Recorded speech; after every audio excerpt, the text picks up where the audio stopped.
आपने कभी नोटिस किया है वो आपको देखता है, आपकी हर स्टोरी देखता है। आप ऑनलाइन आते हो तो तुरंत एक्टिव हो जाता है। आप दुखी हो तो इनडायरेक्टली कंसर्न दिखाता है, लेकिन पहल वो कभी नहीं करता। ना मैसेज की शुरुआत, ना कॉल करता है, ना कभी ये कहता है चलो मिलते हैं। और आप सोचते रह जाते हैं, अगर प्यार है तो कदम आगे क्यों नहीं बढ़ाता। आज की इस वीडियो में हम इसी सवाल की सच्चाई खोलने वाले हैं, क्योंकि सच ये है, हर वो इंसान जो पहल नहीं करता वो बेपरवाह नहीं होता।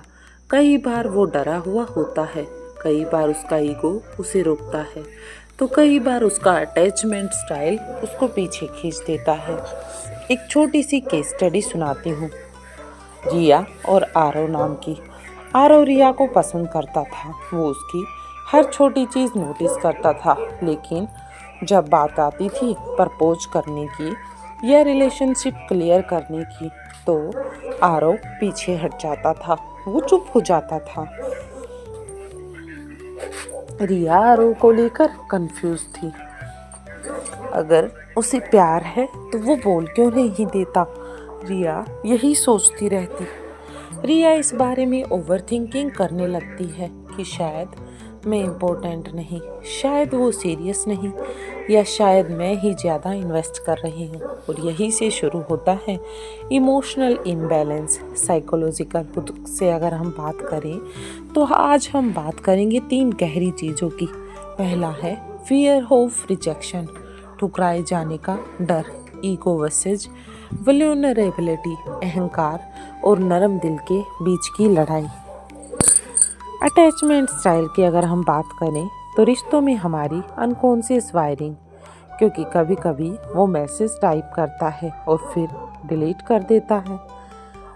वो कॉल करना चाहता है, फिर सोचता है अगर उसने इग्नोर कर दिया तो क्या होगा, और बस यही डर उसे पीछे खींच लेता है। इमोशनली ट्रिगर की अगर हम बात करें तो सबसे पेनफुल पता है क्या होता है, जानते हो? जब सामने वाला एफर्ट नहीं करता तो हमें लगता है मैं ही क्यों कोशिश कर रही हूँ, और धीरे धीरे आपका सेल्फ रिस्पेक्ट और प्यार एक दूसरे के खिलाफ खड़ा हो जाता है। लेकिन कहीं ऐसा तो नहीं कि वो इमोशनली इमेच्योर नहीं, बल्कि इमोशनली स्केयर्ड है। डीप इनसाइड से अगर हम बात करें तो बहुत सारे लोग बाहर से कॉन्फिडेंट दिखते हैं, लेकिन अंदर से कमज़ोर होते हैं। एक स्ट्रॉन्ग पर्सनैलिटी, ईगो इंटैक्ट और एटीट्यूड परफेक्ट होना ज़रूरी है, लेकिन अंदर की अगर बात करें तो उन्हें रिजेक्शन चाइल्डहुड से डराता है। शायद उन्हें पहले इग्नोर किया गया हो, शायद उनकी फीलिंग को कभी वैलिडेट नहीं किया गया हो, तो अब वो प्यार करते हैं लेकिन बोल नहीं पाते, क्योंकि वो वल्नरेबिलिटी उनके लिए खतरे जैसा लगता है। वीवर के अगर पॉइंट ऑफ व्यू से देखें तो अगर आप ये वीडियो देख रहे हैं और आपकी लाइफ में भी कोई ऐसा इंसान है जो केयर करता है लेकिन क्लियर नहीं होता, जो पास रहता है लेकिन कदम आगे नहीं बढ़ाता, तो ये वीडियो आपके लिए है। आज हम समझेंगे, जानेंगे कि क्या वो सच में आपसे प्यार करता है या फिर सिर्फ अटेंशन एंजॉय कर रहा होता है। क्या वो डर के कारण रुका है या फिर कमिटमेंट से बच रहा है। और सबसे ज़रूरी सवाल ये है कि अगर वो पहल नहीं कर रहा तो आपको क्या करना चाहिए? इंतज़ार करना चाहिए या फिर दूरी को समझना चाहिए? क्लियर कम्युनिकेशन करना चाहिए या फिर मूव ऑन करना चाहिए? आज की वीडियो में हम हर एंगल खोलेंगे, साइकोलॉजी के साथ, रियल एग्जाम्पल के साथ और परफेक्ट क्लैरिटी के साथ, क्योंकि सच ये है, प्यार सिर्फ फीलिंग नहीं, प्यार में कोरेज चाहिए, और जहाँ कोरेज नहीं होती वहाँ कंफ्यूजन जन्म ले लेता है। और अगर आप भी इसी कन्फ्यूजन में हैं तो वीडियो को पूरा जरूर देखें और सबसे पहले और सबसे कॉमन कारण को जानते हैं। उसे डर लगता है कि आप मना कर देंगी। हाँ, इतना सिंपल, लेकिन अंदर से इतना ही गहरा। रिजेक्शन का डर इतना बड़ा क्यों होता है? रिजेक्शन सिर्फ ना नहीं होता। रिजेक्शन दिमाग के लिए एक ऐसा सिग्नल है जैसे तुम काफ़ी नहीं हो। साइकोलॉजी में रिसर्च बताती है कि रिजेक्शन का दर्द ब्रेन उसी हिस्से में प्रोसेस करता है जहां फिजिकल पेन प्रोसेस होती है। मतलब किसी का ना दिल नहीं, नर्वस सिस्टम को चोट पहुंचाता है। और अगर किसी इंसान ने पहले कभी रिजेक्शन फील किया हो, स्कूल में इग्नोर हुआ हो या फिर घर में कंपैरिजन हुआ हो, तो एक्स रिलेशनशिप में छोड़ा गया हो, तो उसका दिमाग ऑटोमेटिकली रिस्क अवॉइड करता है। मान लीजिए वो पहले किसी से प्यार करता था, उसने अपनी फीलिंग खुलकर बताई और सामने वाले ने मजाक बना दिया कि अब क्या होगा।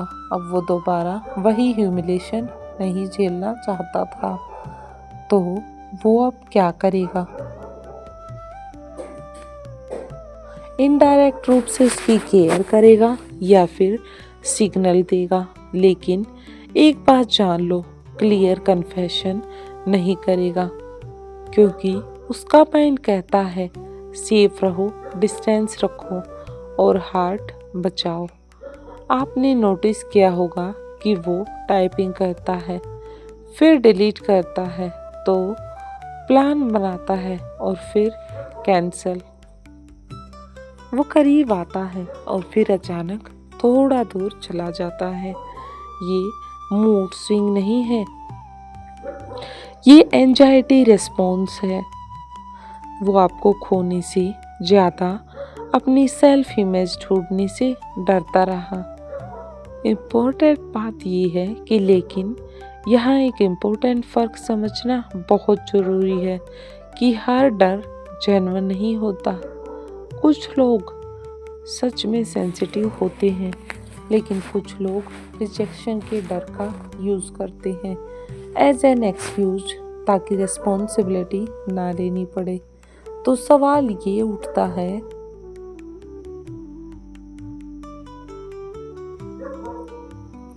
क्या वो शाई है या इमोशनली अनअवेलेबल है?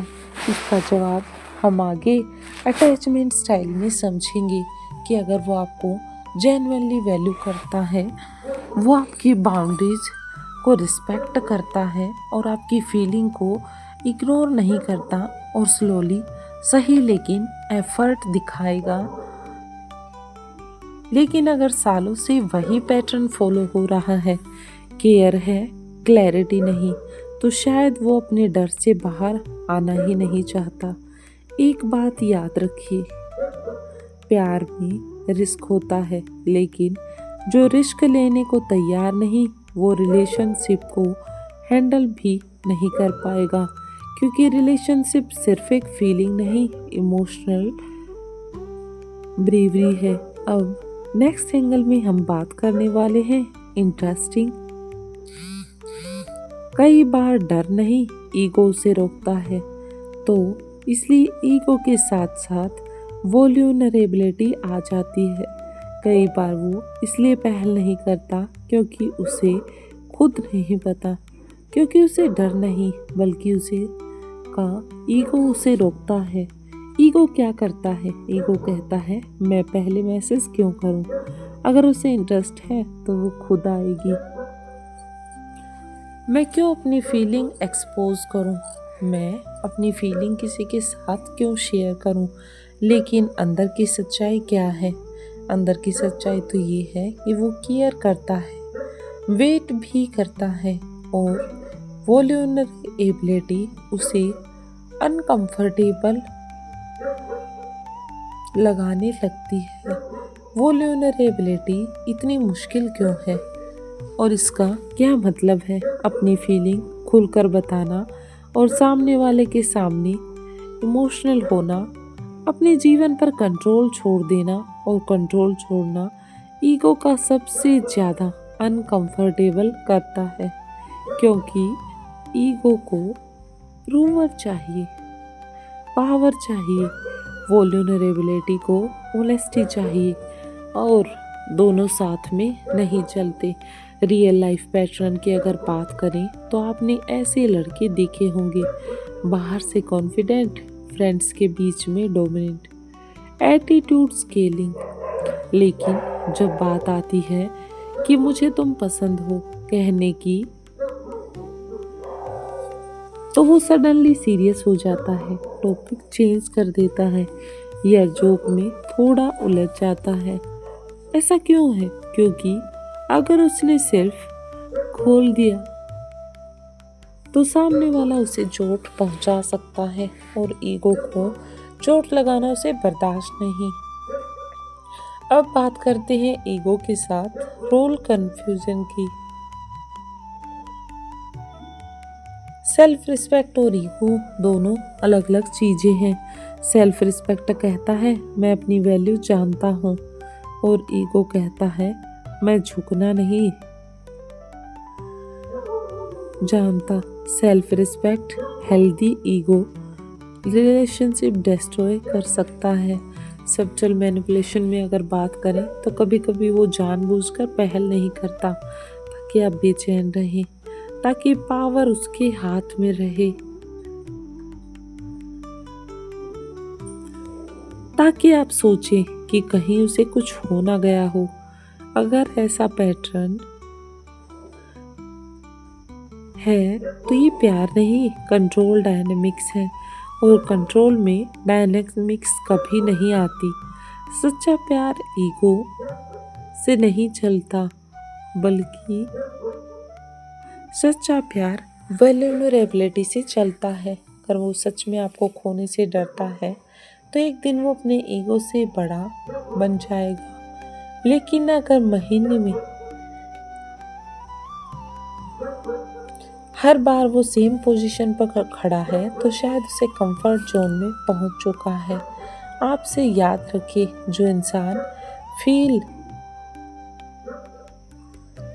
फीलिंग एक्सप्रेस नहीं कर पाता वो रिलेशनशिप की रिस्पॉन्सिबिलिटी भी एक्सेप्ट नहीं कर पाएगा। अब तीसरा और सबसे साइकोलॉजिकल एंगल, अटैचमेंट स्टाइल। यहीं से असली पजल सोल्व होगा। रिश्तों में हमारी अनकॉन्शियस वायरिंग। कभी कभी वो पहल इसलिए नहीं करता क्योंकि उसके अंदर कोई डर या ईगो नहीं, बल्कि उसकी अटैचमेंट वायरिंग ही ऐसी होती है। अटैचमेंट स्टाइल का मतलब है हम बचपन में रिश्तों को जैसा महसूस करते हैं वैसे ही पैटर्न बड़े होकर दोहराते हैं।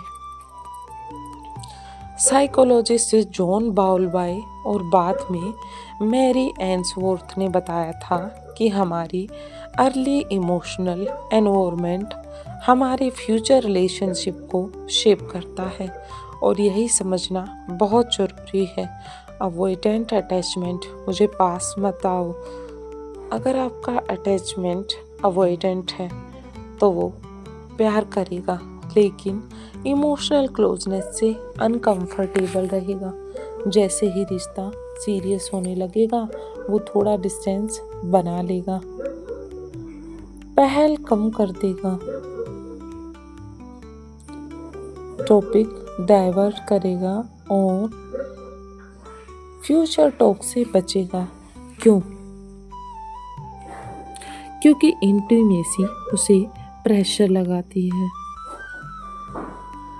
उसके सबकॉन्शियस में बिलीफ हो सकता है, अगर मैं बहुत पास आया या आई तो मैं कंट्रोल खो दूंगी। ऐसे लोग इमोशनल कोल्ड नहीं होते, बस इमोशनल क्लोजनेस से ओवरवेल्म्ड हो जाते हैं।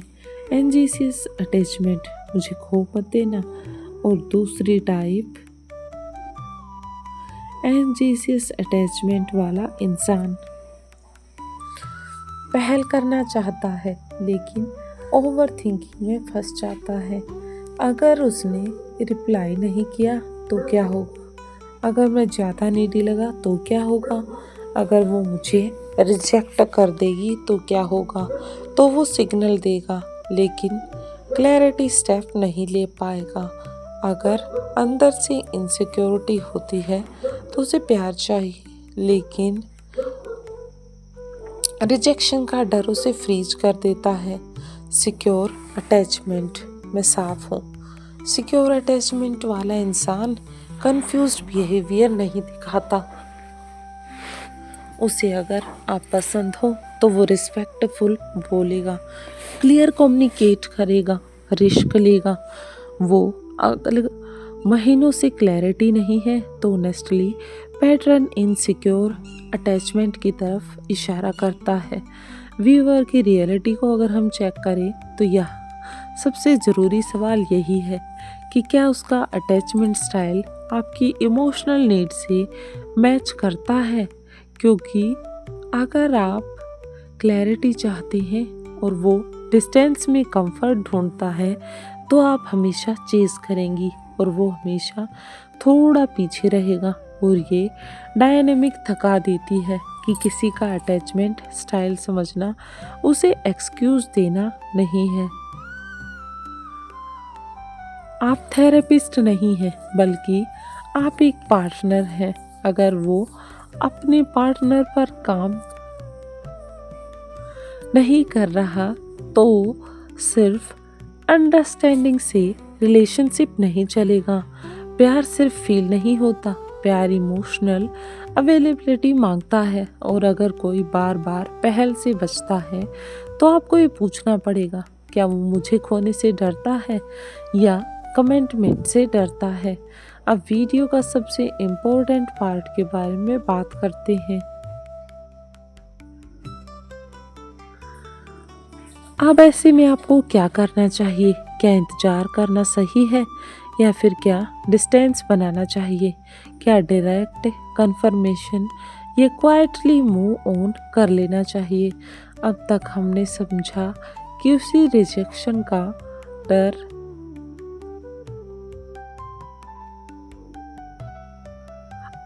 उसे रिजेक्शन का डर हो सकता है, उसका ईगो उसे रोक सकता है या उसका अटैचमेंट स्टाइल इनसिक्योर हो सकता है।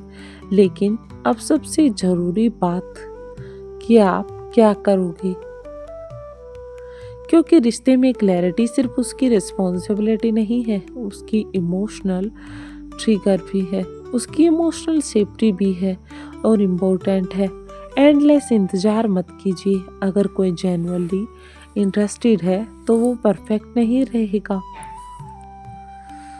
लेकिन कंसिस्टेंट होगा। एफर्ट छोटा हो सकता है लेकिन विजिबल बड़ा होता है। अगर महीनों से सेम पैटर्न है, केयर है, क्लैरिटी नहीं, अटेंशन है, एक्शन नहीं, वर्ड्स है, कमिटमेंट नहीं, तो ये प्यार से ज़्यादा कंफर्ट जोन हो सकता है। याद रखिए, पोटेंशियल से रिलेशनशिप नहीं चलता, बल्कि पैटर्न से बदलता है। डायरेक्ट कम्युनिकेशन गेम मत खेलिए, साइलेंट ट्रीटमेंट मत दीजिए, इनडायरेक्ट सिग्नल्स मत भेजिए। एक बार कामली शांति से पूछिए, हम कहाँ खड़े हैं? क्या तुम इस रिलेशनशिप को आगे ले जाना चाहती हो? उसकी बॉडी लैंग्वेज और रिस्पॉन्स बहुत कुछ क्लियर कर देते हैं। अगर वो जेन्युइनली इंटरेस्टेड है तो अनकंफर्टेबल होकर भी ऑनेस्ट रहेगी।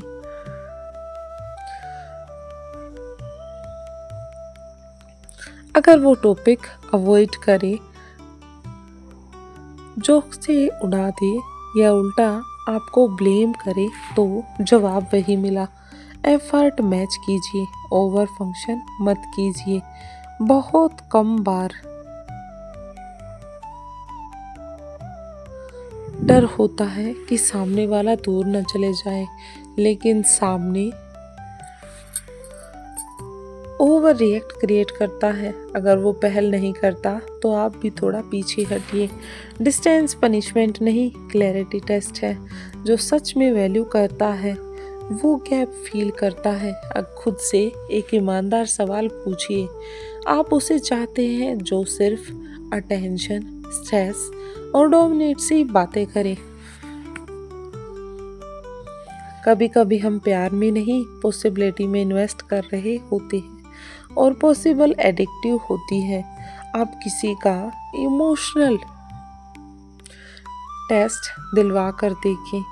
आप अपने मोटिवेट से समझ सकते हो, सपोर्ट कर सकते हो, लेकिन आप चाहकर भी उसे बदल नहीं सकते।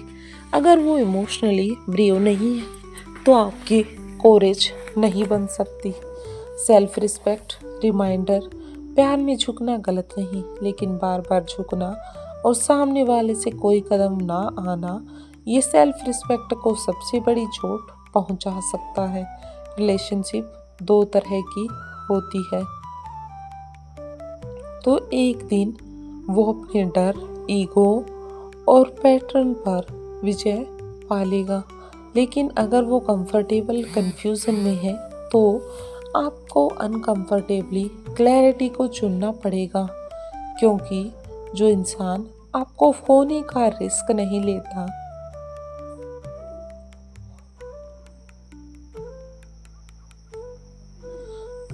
तो वो आपको पाने की रिस्पॉन्सिबिलिटी भी नहीं लेगा। अगर ये वीडियो आपके दिल तक पहुंची है तो कमेंट में लिखिए क्लैरिटी ओवर कन्फ्यूजन। और अगर आपके दिल में कोई भी बात ऐसी है जो प्यार करती है लेकिन